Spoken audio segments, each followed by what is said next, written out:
Mtazamaji, bado tunaendelea na kauli zetu hapa kuhusiana na gharama ya maisha. Kabla ya kumwalika Dr. Hassan na aweze kuchangia zaidi, hebu tusikize matamshi kutoka kwa viongozi wa serikali vile vile sehemu zinginezo kuhusiana na kupanda kwa bei ya mafuta hapa nchini.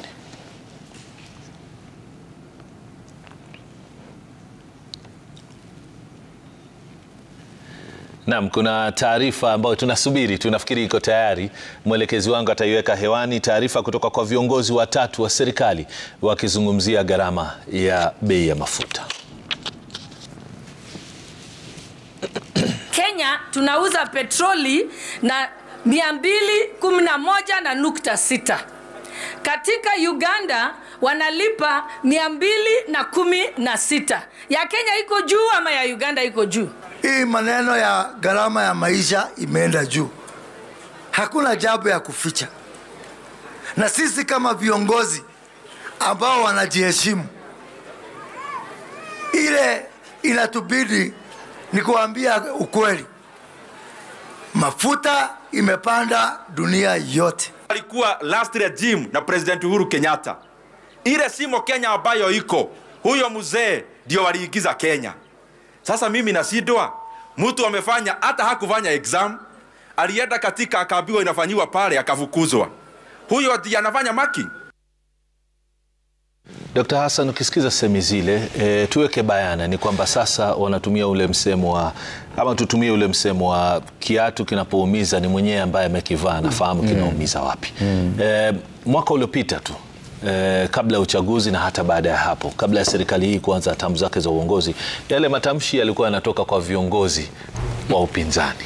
Sasa hivi inatokea kwa viongozi walio kwa serikali. Unahisi kwamba hatimaye wanafahamu fika kwamba baadhi ya ahadi walizotoa pengine huenda ziko ngumu kuzitimiza, na kwa hivyo sasa imetokea ni sababu za kutoa pengine viji sababu kwa Wakenya wanaotazama, kwa sababu ukisikiza semi zile ni semi ambazo zinalaumu, ni za kutia hofu kuhusiana na siku za usoni, lakini hazitoi suluhisho. Nimro, nadhani kwanza viongozi wakati wa siasa, mimi kama mwanasiasa, chochote ambayo unasema wakati uko kwa wananchi ukiomba kura, unaweza ukasema chochote ambayo unafikiri unaweza kudanganya wananchi.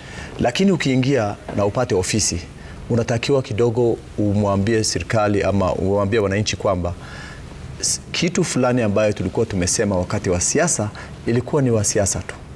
Lazima saizi tuangalie reality ambayo vile tunaweza kuongoza nchi na vile wananchi wanaweza kufaidika kwa uongozo hiyo. Kwa mfano sasa unaona mheshimiwa anasema bei ya mafuta Kenya ni shilingi 211.6. Na anasema Uganda ni 216. Hebu angalia vizuri vile amesema, mtu ambaye ako na akili ama anajua hesabu ni nini. Uganda wanapata mafuta yao kutoka Mombasa. Kuanzia Mombasa mpaka Kampala ni distance mrefu sana. Kuna gharama ya transportation inaingia huko. Bado bei yao iko 216. Lakini ukienda Mandera, bei mafuta ni ngapi? Ni 280.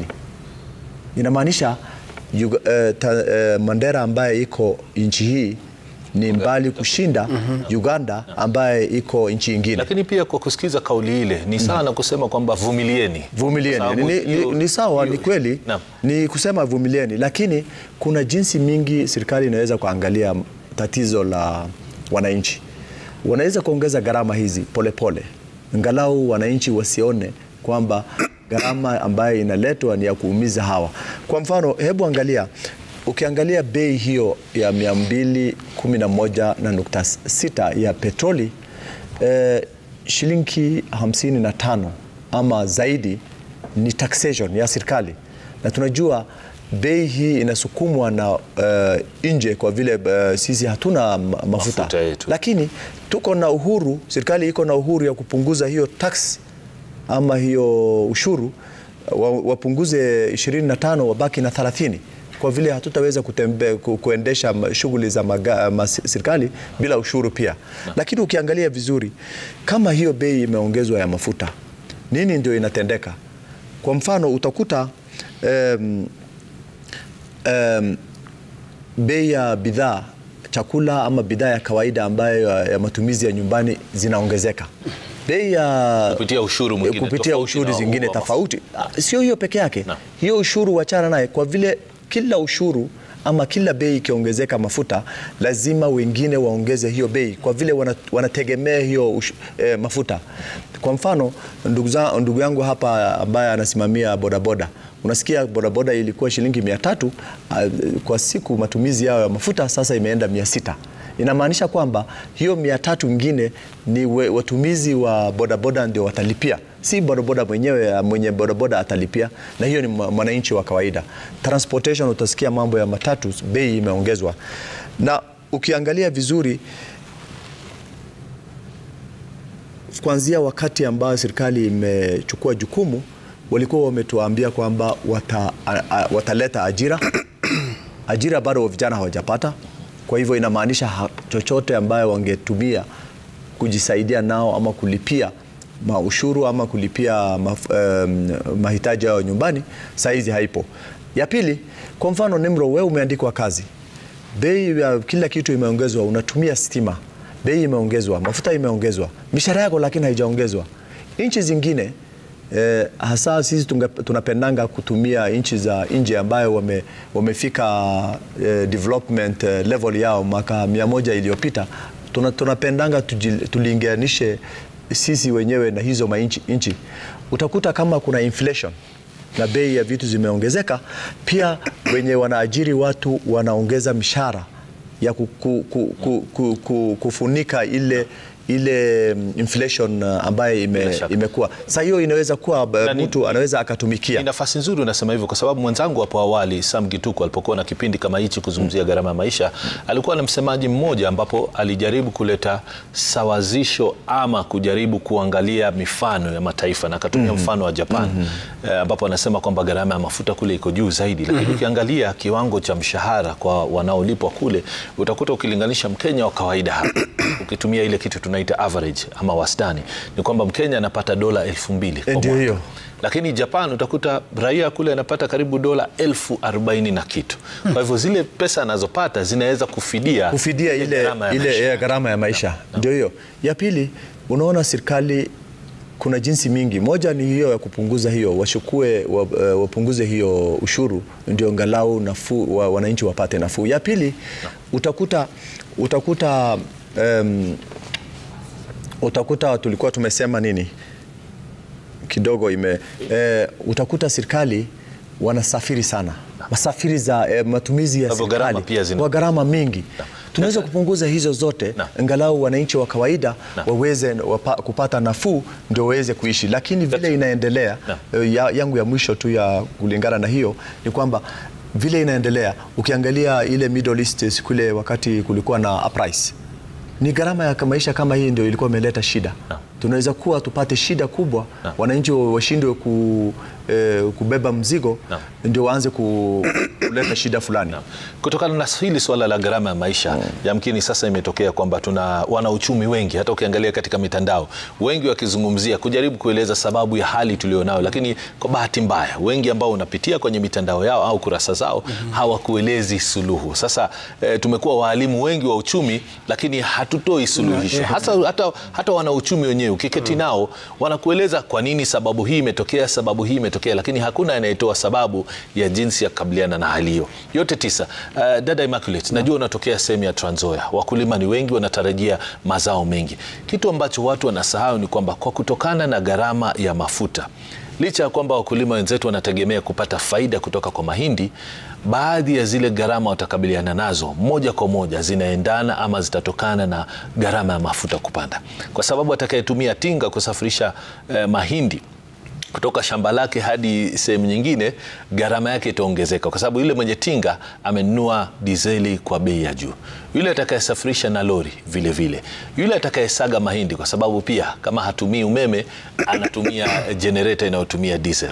Kwa hivyo gharama zitapanda, iwe ni kiwango kikubwa au iwe ni kiwango kidogo. Ni kweli ama si kweli? Ndipo tulete taswira kwamba kila Mkenya, hata yule ambaye anatarajiwa kupata faida, atakuwa ni mwenye kupata gharama ya zaidi kutokana na mafuta. Asante kaka Nimrod. Na nimependa vile unavyosema kwamba kulalamika tunalalamika, lakini nafikiria sasa hata hapa tuanze kwanza kuona suluhisho. Maana hii ni shida ambalo tunalo. Siwezi sema ni serikali ndio imefanya, lakini ni mjibu na wajibu wa serikali kuleta suluhisho. Maana that's why we have a government.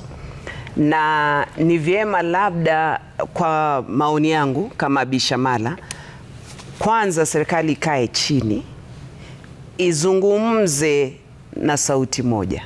Tusije tukapata habari tofauti. Hiyo ni ya kwanza. Pili, najua serikali inafanya juu chini kusawazisha maisha na pia kuleta gharama ya maisha kurudi chini. Hiyo tusije tukaona hawafanyi. Na hata ukiona rais venye anatembea nje na ndani, swala lake kuu ni uchumi. Naibu wa rais uchumi, Prime Cabinet Secretary ni uchumi. Si kwamba hawana ile feeling ama utu ya kufanya juu chini wa Kenya waridhike. Pia wanajua kwamba walitoa ahadi, wanajua. Na wanajua kwamba hiyo ahadi wasipotekeleza, Wakenya ni wale wale na wataweza kuambia hamkutekeleza. Hiyo ni jambo ambayo nataka Wakenya wajue. Na pia pili, sisi kama Wakenya, Nimrod, naomba tujue kwamba kuna uzalendo na lazima tuwe wazalendo. Hii ni nchi yetu, hatuna nchi nyingine, na ni vyema tuikosoe lakini tutoe pia suluhisho. No. Kuna wengi wakikusikiza sasa hivi watasema kwamba baadhi ya masuala ama mapendekezo ya kusuluhisha kwa serikali hii imekuwa kutoza ushuru zaidi. Kila hapo wanapozuka upya asubuhi itakuwa ni ongeza ushuru fulani kukabiliana na tatizo fulani. Ongeza ushuru fulani kukabiliana na tatizo fulani. Kuna wengi wanahoji kwamba hilo si suluhisho kwa sababu unamkandamiza Mkenya. Umeongea kama mwananchi huyo kabisa kwamba suluhisho ya Kenya kwanza ni kutoza wananchi ushuru. Lakini labda kama Kenya kwanza wamekosa labda njia ya kuelezea wananchi mwanzo umuhimu wa kutoa ushuru. Wajua watu wengi, Nimrod, hawajui. Mimi na wewe tunajua, lakini watu wengi hawaelewi mbona watoe ushuru. Okay? So ni vyema tuanze kukua na hizi elimu za umma za kuelezea wananchi mbona tunatoa ushuru. Hii ushuru inafanya nini na inaenda kuleta nini, because ushuru na maendeleo inaenda pamoja. Hiyo ni ya kwanza. Ni ya kudumu ama ni ya kudumu ama hapana. Alafu pia ielezee wananchi kwamba, na hapo ndo mashirika zisizo za kiserikali, nyinyi wana bodaboda, nyinyi wana sako, mwanze kukua pia macho kuangalia, je, serikali inatimiza yale malengo yenye ushuru ilikuwa inaenda kufanya. So citizen watch is very important. Wacha nimalize kwa kuzungumzia swala la mahindi. Ukweli wa mambo ndio tunaweza kuwa harvest tunatarajia mazao makubwa kuliko mwaka uliopita, ukweli wa mambo. Lakini pia tukiangalia itabidi tugaramike swala hiyo umesema, kutoa mahindi kwenye mashamba, kuvuna, na pia hata watu sahizi labda walikuwa navuna na shilingi labda kwa mfano tu labda shilingi 1,000, 2, 3. Sahizi utaona wananchi ama wale wavunaji pia wataitisha pesa za juu kwa sababu ya maisha. So ni vyema tuangalie ama serikali iangalie, licha ya kukua na mazao mazuri, lakini kama gharama gharama ya mafuta iko juu, basi bado yule mkulima hataweza kupata faida. Lakini tusije tukafikiria kwamba imeisha. Najua kwa hizi siku ambazo zinakuja kuna watu wanasikia maoni ya wananchi, na ni lazima pia waweze kuangalia hii maoni ya wananchi ya gharama na mafuta na hao wakulima. Je, tunaweza sawazishaje ndio wasije wakaumia? Tuwape nafasi kidogo tuone. Asante Immaculate. Bwana Benson, najua tunakwenda Samburu hivi punde, lakini kwa kifupi tu kwa sababu tumezungumzia baadhi ya ushuru ambao unatozwa na serikali, na tumeungama hapa sote kwamba inaonekana kwamba suluhisho kwa serikali ya Kenya Kwanza ni kwamba itoze ushuru kuweza kukabiliana na tatizo fulani ama kuziba pengo fulani. Nieleze kama kuna taifa unalihisi lipo hapa duniani ambalo limeongeza ushuru halafu baada ya muda ikapunguza, kwa sababu hiyo ndio hofu ya Wakenya kwamba mnaweza mkaanzisha ushuru kukusanya, kulipia madeni, kulipia gharama za miradi na kadhalika, lakini ikafika wakati ambapo uchumi umekuwa, ni wakati ambapo tunastahili kuteremsha ule ushuru kumfidia mwananchi, lakini lisifanyike. Kwa mfano hata bei ya mafuta kwa sasa hivi ikiwa 211, sikumbuke kuna siku ambapo huwa inapungua zaidi, itapungua pengine shilingi 1, shilingi 2. Kuna hofu sasa hivi kwamba hii bei tunaiona itakuwa ni bei ya kudumu. Unasemaje kuhusu hilo? Nafikiria Bwana Nimrod, kulingana na vile taxes zinaongezwa, kwangu ningesema, kwa mfano nilikuwa naangalia maneno ya mafuta ya kerosene, ambao kama vile dada yetu ametoka kule mashinani vile unasema, ukiangalia hiyo kerosene iliongezwa kwa shilingi 33.13, na hiyo ni kitu ambayo inatumika na mtu wa kawaida kabisa. So ukiangalia hiyo mahesabu ya tax vile zinaongezwa, kwangu ningesema ya kwamba hata kama serikali inataka kuongeza tax, ningeomba tu wasiongeze bam, ikuwe progressive, na kuwe na ile hali ya kushirikisha wanadau. Sababu sasa ile hali ya serikali kuongeza tax, vile unasema ni ukweli, hakuna vile mkate utapungua bei. Kuna wengi wamezungumzia hilo swala la kuongeza bei ya mafuta ya taa. Ni kana kwamba ni njia moja ya kukabiliana na athari za mabadiliko ya tabia nchi kama tunavyoshuhudia, kwa sababu wengi wanaotumia mafuta taa saa nyingine hutumia aidha katika kuwashia kuni saa nyingine, ama kutumia katika shughuli ambazo huenda zikachangia uharibifu wa mazingira na kadhalika. Kwa hivyo wengi wao ni sasa wajiingize katika kutumia gesi na kadhalika, lakini kumbuka kwamba wakati unapomtaka mtu atumie gesi na huja muongezea mapato mfukoni, itakuwa ni kazi ya bure. Sivyo ama? Ni kweli kabisa. Hiyo ni kweli, lakini unajua ni vizuri tukue very real. Hata kama tunaongezea maneno ya watu wa migrate kutoka maneno ya kutumia kuni, of course maneno ya climate change na nini, fuels na kadhalika. Na hizo, lakini ni vizuri tuangalie katika ile hali ya kuongeza ile tax. Ni vizuri tujue katika hali ya kawaida, mtu wa kawaida ambaye ni wa mashinani, ule hustler, ni kitu gani anatumia. Tunapozidi kumsaidia kuingia katika ile hali ya kutumia gesi, sababu hata hiyo maneno ya gesi na nini bado ile tax iko. Sio ni kitu itakuwa ni automatic, ni kitu ambacho ni progressive. Kwangu ningesema ya kwamba serikali ijaribu kuangalia hii maneno ya kuongeza tax katika bei zote za na nini zote za wanatumia, waangalie jinsi ya vile ina affect mwananchi wa kawaida.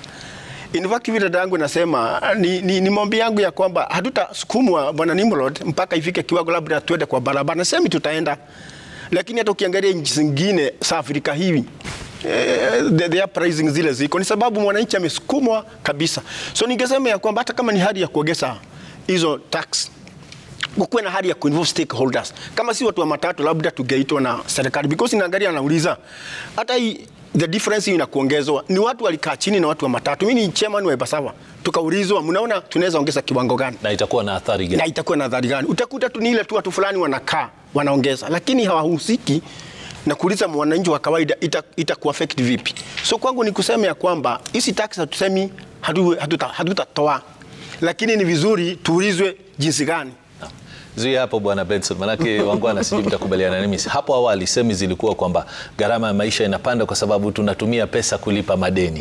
Sasa hivi gumzo la kulipa madeni hatulisikii sana. Sasa hivi imekuwa ni masharti ya IMF. Sasa ndilo swali ambalo pengine mwananchi wa kawaida halielewi. Na kama alivyosema Immaculate, pengine ni wakati wa serikali kuketi chini na kujinsi kutafuta mbinu ya kutoa taarifa zake kwa mwananchi kuweza kuelewa. Kuna ushuru wa aina tofauti unatolewa kwa sasa hivi, na nafikiri itabidi kila mmoja ahusike katika njia moja au nyingine kulipia ushuru. Umesikia kuna mapendekezo ya shule pia kuanza kutozwa ushuru kwa sababu ya zile extracurricular activities. Swimming. Kama kuna shule ina vifaa ambavyo vinamudu wale wanafunzi na kwamba wana uwezo wa kumudu vile vifaa, walipia ushuru ambao pia utasaidia shule nyingine kujengwa. Na nafikiri ndio masuala ambao Benson anazungumzia kwamba kuna ushuru mwingine ambao si lazima utoze sasa hivi. Unaweza kungoja hali ya uchumi ikaimarika. Lakini Kevin, nikuulize swala hili. Kwa wananchi ambao walikuwa katika mstari wa mbele kupewa ahadi kwamba maisha yao yataimarika, hata Hustler Fund ikaja kwa sababu ya kuimarisha maisha yao, ina maana gani kwamba wakati mmoja serikali inapeana na kwa wakati huo huo inaondoa kupitia ushuru? Kwa nini nyinyi mnaonaje swala hili? Okay, swala hilo kwetu ni gumu kidogo, kwa maana ukipewa na mkono hii na inachukuliwa na mkono huu huwezi elewa kunaendaje. Lakini sisi kitu ambacho tunaomba ni serikali, vile mwenzangu amesema, kama wanataka kuimplement kitu, acha tukae chini. Kwa sababu kama mimi saa hizi ukiangalia simu yangu iko na messages chungu mzima kuhusiana na ile jambo la mafuta. Lakini hata mimi sina jibu la kuwapatia, kwa sababu hatujakaa na serikali wajaniambia chairman kuja tukae hapa tunataka kufanya ABCD, sasa wewe saidiana hivi na watu wako waeleze hivi. Bado tuko kwa giza, but I hope itafika wakati watatuita tukae chini tupate suluhisho, long term solution ya hili jambo. Kwa sababu wewe unajua mtu wa bodaboda akianza maandamano hii Kenya hawawezi, na mimi nasukumwa okay eka, lakini nimeambia watu wa bodaboda Kenya mzima watulie kwanza, tuangalie serikali inapanga nini. Pengine iko na mipango mingine mizuri ambayo wametuwekea kando sisi kama mahasla. So tunangoja tuone vile mambo yatakuwa. Najua bado tunazungumzia gharama ya maisha, lakini Dr. Hassan na Immaculate, ile swala nataka mchangie kwa kuzungumzia masuala ya Hustler Fund. Nikana kwamba na pia gharama ya maisha kwa ujumla, nikana kwamba serikali pengine inaona kwamba kwa kutoa upande fulani na kuchukua upande fulani tumesawazisha na kwamba Wakenya wako sawa. Lakini ukiangalia hata ili swala la Hustler Fund kidogo linakanganya. Ndio watu wana uwezo wa kuchukua fedha, lakini juzi tumeketi na waziri hapa tukamuuliza watu wangapi wameweza kuwekeza akiba kupitia Hustler Fund. Nakumbuka kwamba serikali iliahidi kwamba kwa kila shilingi itakuwa inaongezea shilingi nyingine kwa wao kuwekeza. Akasema kwamba ni bilioni 1.8 ambazo zimewekwa kwenye akiba. Hatujui ni akaunti gani, lakini ziko kama akiba. Waliochukua ni milioni 21.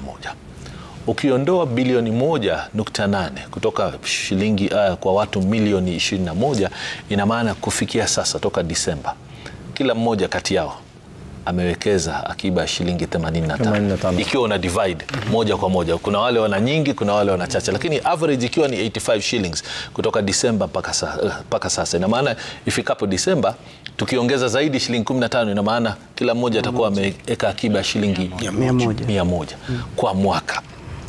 Baada ya hatamu ya miaka 5 itakuwa pengine shilingi 500.